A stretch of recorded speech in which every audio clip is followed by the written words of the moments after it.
نحمده ونصلي ونسلم على رسوله الكريم اما بعد فاعوذ بالله من الشيطان الرجيم بسم الله الرحمن الرحيم يا ايها الناس اتقوا ربكم الذي خلقكم من نفس واحدة وخلق منها زوجها وبث منهما رجالا كثيرا ونساء صدق الله العظيم۔ آج چوتھی تراویح ہے اور اس میں جو سوا پارہ پڑھا گیا ہے چوتھے پارے کے 3 پاؤں سے 5واں پارہ مکمل، اور چند انشاءاللہ آیات کا خلاصہ پیش کیا جائے گا۔ سورہ نساء ہے، نساء کا معنی ہے عورتیں، امراتن کی جمع نساء ہے، عورتیں۔ اس میں چونکہ عورتوں کے احکامات ہیں اس لیے سورت کا نام سورہ نساء ہے، اور مجموعی لحاظ سے یہ عورتوں کے لیے ایک فضیلت کی چیز ہے کہ سورہ نساء تو قرآن میں ہے، سورہ رجال نہیں ہے، یعنی کہ عورتیں مرد نہیں۔ باقی انفرادی ناموں کے لحاظ سے دیکھا جائے تو پھر انفرادی ناموں میں مردوں کے نام سے صورتیں ہیں، وہاں پہ عورت کی صرف ایک ہے، مردوں کی زیادہ ہیں۔ مثال کے طور پر جیسے سورہ نوح ہے، سورہ ہود ہے، اسی طرح سورہ محمد ہے، سورہ یونس ہے، سورہ ابراہیم ہے، یہ مردوں کے نام سے صورتیں ہیں، لیکن عورتوں کے نام سے سورہ مریم ہے۔ یہ باقی ہے کہ سورہ کوثر ہے، آج کل کے نام کے لحاظ سے اگر دیکھا جائے تو وہاں پہ مردوں کے نام سے زیادہ صورتیں ہیں۔ تو سورہ نساء اس لیے کہ اس میں عورتوں کے احکامات ہیں۔ وَآتُوا الْيَتَامَىٰ أَمْوَالَهُمْ وَلَا تَتَبَدَّلُوا الْخَبِيثَ کہ یتیموں کو ان کے مال واپسی کرو، یتیموں کے مالوں کو ہڑپ نہ کرو۔ فَانكِحُوا مَا طَابَ لَكُم مِّنَ النِّسَاءِ مَثْنَىٰ وَثُلَاثَ وَرُبَاعَ کہ عورتوں سے نکاح جو تمہیں بھلی لگے 2 2 3 3 4 4 4 نکاحوں کے متعلق یہ بات ذہن میں رہے کہ 4 نکاح کرنا نہ فرض ہے نہ حرام ہے۔ 4 نکاح کرنا نہ فرض ہے کہ کرنے ہی کرنے ہیں، اور نہ حرام ہے کہ نہیں جی بالکل ہی ایسا نہیں ہے۔ 4 نکاح مباح ہیں، جائز ہیں، 4 نکاح کرنا جائز ہیں، اور شرائط کے ساتھ جائز ہیں کہ جس میں استطاعت ہو، مالی وسعت ہو اور حقوق ادا کر سکتا ہو تو کر لینے میں شرعی لحاظ سے اجازت ہے۔ اس کو ہم چونکہ قرآن کا حکم ہے تو ہم اس کو ڈینائی نہیں کر سکتے بالکل۔ باقی فرض نہیں ہے کہ میں نے کرنے ہی کرنے ہیں، اور حرام بھی نہیں ہے کہ بالکل حرام کی طرح اس کو ٹریٹ کیا جائے۔ تو اور اس میں فرمائیں کہ عدل کرنا ہے، اور اگر عدل نہ کر سکو فَإِنْ خِفْتُمْ أَلَّا تَعْدِلُوا فَوَاحِدَةً اگر تم خوف رکھو کہ عدل نہیں کر سکو گے تو پھر ایک ہی ہے۔ اور یہاں رکوع کے آخر میں إِنَّ الَّذِينَ يَأْكُلُونَ أَمْوَالَ الْيَتَامَىٰ ظُلْمًا إِنَّمَا يَأْكُلُونَ فِي بُطُونِهِمْ نَارًا فرمایا کہ جو یتیموں کا مال ظلمن کھائے گا وہ اپنے پیٹ میں آگ بھر رہا ہے، آگ جمع کر رہا ہے۔ تو ظلمن کسی کا بھی مال، یتیموں کا ذکر ہے لیکن کوئی بھی مال اگر ظلم کے ذریعے کھایا جائے گا وہ سمجھیے اپنے پیٹ میں آگ ہی داخل کر رہا ہے، آگ بھر رہا ہے۔ یوصیکم اللہ فی اولادکم للذکر مثل حظ الانثیین یہ میراث کی آیت ہے۔ اللہ نے ہر وارث کا حصہ خود بیان کیا ہے، ہر وارث کا حصہ اللہ نے خود بیان کیا، مرد ہو عورت ہو، اس کا خامد کا کتنا ہوگا، میاں بیوی ہیں تو خامد فوت ہو جائے تو بیوی کا کتنا حصہ ہے، بیوی فوت ہو جائے تو خامد کا کتنا حصہ ہے، اور دونوں صورتوں میں اولاد ہے تو اتنا ہے، اولاد نہیں ہے تو اتنا ہے، والدین کا کتنا ہے، اولاد کی صورت میں کتنا ہے، لڑکوں کی صورت میں کتنا ہے، لڑکیوں کی صورت میں کتنا ہے، ایک کی صورت میں کتنا ہے، 2 یا سے زیادہ کی صورت میں، وہ سارے حصے ڈیٹیل کے ساتھ اللہ نے بیان کیے، لڑکوں کے بھی لڑکیوں کے لیے۔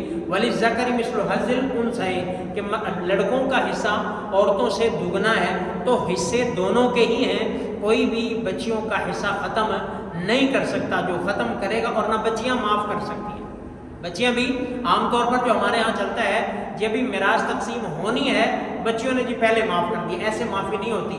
یہ تب معاف ہو سکتا ہے جب آپ ان کے قبضے میں دے دیں، وہ اپنے ہینڈ اوور کر لیں، اس کے بعد اگر وہ دینا چاہیں تو ان کی مرضی ہے، ویسے کہنا کہ انہوں نے معاف کر دیا یہ معاف نہیں ہوتا۔ تو یہ وراثت جو ہے وہ تفصیل کے ساتھ اللہ نے بیان فرمائی۔ آخر میں جو حرمت علیکم امہاتکم و بناتکم و اخواتکم یہ محرمات کا ذکر کیا ہے کہ وہ محرمات جو تم پر ہمیشہ کے لیے حرام ہیں، محرمات ابدیہ ہیں، یہ تمہاری مائیں ہیں، تمہاری بیٹیاں ہیں، تمہاری بہنیں ہیں، تمہاری پھوپھیاں ہیں، تمہاری خالائیں ہیں، تمہاری بھتیجیاں ہیں، تمہاری بھانجیاں ہیں، تمہاری رضائی مائیں ہیں، تمہاری رضائی بہنیں ہیں، رضائی عورتیں، یہ سارے کے سارے۔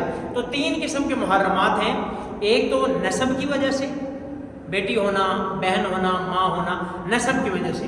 دوسرا حرمت رضاعت کی وجہ سے، کسی عورت کا دودھ پی لیا تو وہ اس کے لیے حرام ہے، اس کے لیے اس کی باقی اولاد اس کے لیے کیا ہیں؟ بہن بھائیوں کی طرح ہیں رضا سے۔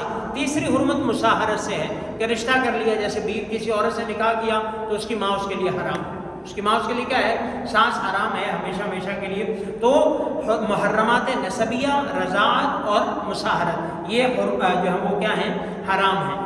آگے والمحصنات من النساء، اس کے علاوہ جو ہے فرمایا کہ تمہارے لیے وہ احل لکم ما وراء ذالکم ان تبتغوا باموالکم، اس کے علاوہ تمہارے لیے کیا ہے؟ حلال ہے۔ لا تاکلوا اموالکم بینکم بالباطل الا ان تکون تجارہ، آپس میں ایک دوسرے کا مال ناجائز طریقے سے نہ کھاؤ، دھوکے سے، فراڈ سے، یا جس طرح رمضان مبارک ہے گراں فروشی سے، بلیک میلنگ سے، بلیک میں بیچنے سے، یہ نہیں۔ تجارت کرو، سیدھی سیدھی تجارت کرو، خریدو بیچو، نفع بھی لو، نفع شریعت نے تمہیں اجازت دی ہے، نفع لو، اس میں کماؤ کھاؤ، اللہ نے اس میں برکت رکھی ہے، لیکن دو نمبری نہ کرو، ملاوٹ کر کے، دھوکہ دے کے، غلط بیچ کے، یہ نہ کرو، یہ نہ کرو۔ مہنگائی آسمانوں پہ پہنچا کے، کسی کی مجبوری کا فائدہ اٹھا کے ایسا نہ کرو، اس میں پھر اللہ برکت کھینچ لیتے ہیں۔ آگے وَاعْبُدُوا اللَّهَ وَلَا تُشْرِكُوا بِهِ، اللہ کی عبادت کرو، کسی کے ساتھ اللہ کے ساتھ کسی کو شریک نہ ٹھہراؤ، والدین کے ساتھ حسن سلوک کا تذکرہ ہے، اور قرآن کریم میں بارہا جو ہے وہ والدین کے ساتھ حسن سلوک کا تذکرہ ہے۔ مَن يَشْفَعْ شَفَاعَةً حَسَنَةً يَكُن لَّهُ نَصِيبٌ مِّنْهَا وَمَن يَشْفَعْ شَفَاعَةً سَيِّئَةً يَكُن لَّهُ كِفْلٌ منها، کہ اچھی سفارش یہ تمہارے لیے کیا ہے؟ نیکی۔ اگر کسی کی تم اچھی سفارش کرتے ہو تمہارے لیے نیکی ہے، اجر کا باعث ہے۔ تو سفارش جو ہے وہ کہہ لیں کہ بالکلیہ بری نہیں ہے، مطلق طور پر بری نہیں ہے، اگر جائز سفارش ہے تو باعث اجر ہے، اور اگر ناجائز سفارش ہے تو یہ باعث گناہ ہے۔ اس لیے آپ علیہ السلام نے فرمایا اشفعوا فلتوجروا، کہ سفارش کرو اور اجر پاؤ۔ اگر آپ کے کہنے سننے سے، آپ کے سگنیچر سے، آپ کے قلم چلنے سے، آپ کے ٹیلی فون کال سے، آپ کے تھوڑا سا کہہ دینے سے کسی کا کام بنتا ہے تو کہہ دیں، لیکن شرط کیا ہے؟ اہل ہو، جائز سفارش ہو، اور اگر غلط ہے تو پھر قلم چلانا بھی غلط، بولنا بھی غلط، کہنا بھی غلط ہے۔ تو سفارش مطلق طور پر بری نہیں ہے، اگر جائز کام ہو، اہل ہو جس کی آپ سفارش کر رہے ہیں پھر تو باعث اجر ہے، اور اگر اہل نہیں ہے تو پھر گناہ ہے اور جرم ہے۔ وَإِذَا ضَرَبْتُمْ فِي الْأَرْضِ فَلَيْسَ عَلَيْكُمْ جُنَاحٌ أَن تَقْصُرُوا مِنَ الصَّلَاةِ، قصر نماز کا ذکر ہے کہ جب تم سفر پر ہو کہیں نکلو تو پھر تمہارے اوپر کوئی حرج نہیں کہ تم نماز قصر کر لو۔ اور ہمارے ہاں جو ہے وہ جب بندہ سفر میں ہو تو قصر کرنا ضروری ہے۔ آپ یعنی کہ شرعی مسافت میں اگر کہیں نکلتے ہیں 48 میل اور 77.5 یا 78 کلومیٹر آپ نیت کر کے نکلتے ہیں، جو ہی آبادی سے باہر نکلتے ہیں، سفر میں چلتے ہیں، اور آپ کی جو ہے وہ 15 دن سے کم کی نیت ہے تو آپ 4 والی 2 پڑھیں گے، 4 والی 2 پڑھیں گے، اور اسی طرح عشاء کی نماز ہے تو ساتھ میں وتر پڑھ لیں گے، اور اگر کہیں پہ ٹھہراؤ ہے، قیام ہے ایک آدھ دن کا، تو پھر آپ سنتوں کا بھی اہتمام کر لیں۔ یہ شریعت نے آسانی دی ہے، اور یہ سفر بھلے جہاز کا ہو، بھلے گاڑی کا ہو، بھلے پیدل کا ہو، اگر آپ کا اتنا سفر ہے، بھلے جتنا مرضی آرام دہ سفر ہو، جب آپ اتنی مسافت میں نکلتے ہیں تو پھر آپ کے لیے قصر کی گنجائش ہے۔ لیکن بعض لوگ 9-10 کلومیٹر پہ ہی شروع کر دیتے ہیں، یہ نہیں، یہ غلط ہے، یہ کیا ہے؟ غلط ہے۔ جو شریعت نے جتنی اجازت دی ہے اتنا اویل کرنا چاہیے، اپنی طرف سے نہیں کرنا چاہیے۔ ان اللہ لا یغفر ان یشرک بہ ویغفر ما دون ذلک لمن یشاء، اللہ شرک معاف نہیں کرے گا، باقی اللہ کی مرضی ہے، جس کو چاہے معاف کر دے۔ شرک اللہ کے ہاں ناقابل معافی جرم ہے، شرک جو ہے وہ ناقابل معافی جرم ہے۔ اللہ رب العزت ہمیں شرک سے محفوظ فرمائے۔ آگے فرمایا کہ یا ایھا الذین آمنوا کونوا قوامین بالقسط شہداء للہ ولو علی انفسکم او بالوالدین والاقربین، کہ تم جو ہے وہ گواہی جو دینی ہے تو اس میں عدل سے کام لینا ہے، بھلے وہ تمہارے خلاف جاری ہو، والدین رشتہ داروں کے، تو یہ کیا ہے؟ تم نے عدل سے کام لینا ہے، کسی کی طرف مائل نہیں ہونا، غلط گواہی نہیں دینی۔ آخر میں پھر منافقین کا تذکرہ ہے، ان المنافقین یخادعون اللہ وهو خادعهم واذا قاموا الى الصلاة قاموا كسالى يراءون الناس، کہ منافقین جو ہے وہ سمجھ رہے ہیں کہ ہم اللہ کو دھوکہ دیتے ہیں، حالانکہ وہ اپنے آپ کو دھوکہ دے رہے ہیں۔ اللہ کو کوئی دھوکہ نہیں دے سکتا، اللہ کو کوئی دھوکہ، لڑائی کرواتے ہیں تو کہتے ہیں ہم تو صلح کروا رہے ہیں، فساد پھیلاتے ہیں ہم اصلاح کرنا چاہتے ہیں، اور نبی کی مخالفت کرتے ہیں ہم تو ایسا نہیں کرتے، لڑائی سے پیچھے بھاگتے ہیں، اور اس میں پھر جو ہے وہ کیا کہتے ہیں جی، بہانے لگاتے ہیں، ہمارے گھر خالی ہیں، ایسا ہے ویسا ہے فلاں۔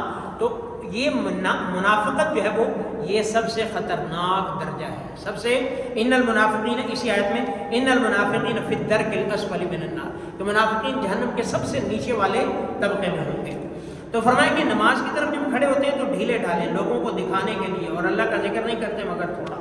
مذہبین بین ذالک، یہ کیا ہے؟ ڈبل مائنڈیڈ ہے، نہ ادھر ہے نہ ادھر ہے، نہ مسلمانوں کے ساتھ نہ کافر کے ساتھ۔ تو ان کا پھر یہی حال ہوگا، نہ خدا ہی ملا نہ وصال صنم، نہ ادھر کے رہے نہ ادھر کے رہے۔ تو ان کا جو ہے وہ سب سے خطرناک منافق ہوتا ہے جو کسی کے ساتھ سٹینڈ نہیں کر سکتا، کسی کے ساتھ سٹینڈ نہیں کر سکتا، اپنی پوزیشن واضح ہونی چاہیے۔ آپ مسلمان ہیں، ڈنکے کی چوٹ پہ مسلمان ہیں، مسلمان نہیں ہیں ڈنکے کی چوٹ پہ اپنا واضح کرو، سٹینڈ جو ہے وہ لو، اپنے اپوزیشن کو واضح کرو۔ تو منافقین جو اپنی پوزیشن واضح نہیں کرتے تھے، کبھی مسلمانوں کے ساتھ کبھی ادھر، تو اللہ کہتا ہے سب سے یہ نچلے طبقے میں ہوں گے۔ آخری آیت میں ما یفعل اللہ بعذابکم ان شکرتم وآمنتم وکان اللہ شاکرا علیما، اگر تم ایمان لاؤ اور شکر کرو اللہ تمہیں عذاب دے کے کیا کرے۔ تو اللہ عذاب نہیں دینا چاہتا، اللہ ہمیں معاف کرنا چاہتا ہے، اللہ ہماری بخشش کرنا چاہتا ہے، اللہ ہمیں جنت میں پہنچانا چاہتا ہے، اللہ عذاب دینا نہیں چاہتا۔ کہتا ہے میرے بندو تم ایمان لے آؤ، شکر کرتے رہو، اللہ تمہیں معاف کرتا ہے۔ تو اللہ رب العزت سے دعا ہے اللہ ہمیں اپنا شکر گزار بندہ بنائے، اللہ ہمیں اپنی سزا سے محفوظ رکھے، اللہ ہم سب کو جنت الفردوس عطا فرمائے۔ آمین الحمد للہ والعاقبۃ للمتقین والصلاۃ والسلام علی سیدنا محمد۔ اللهم ربنا آتنا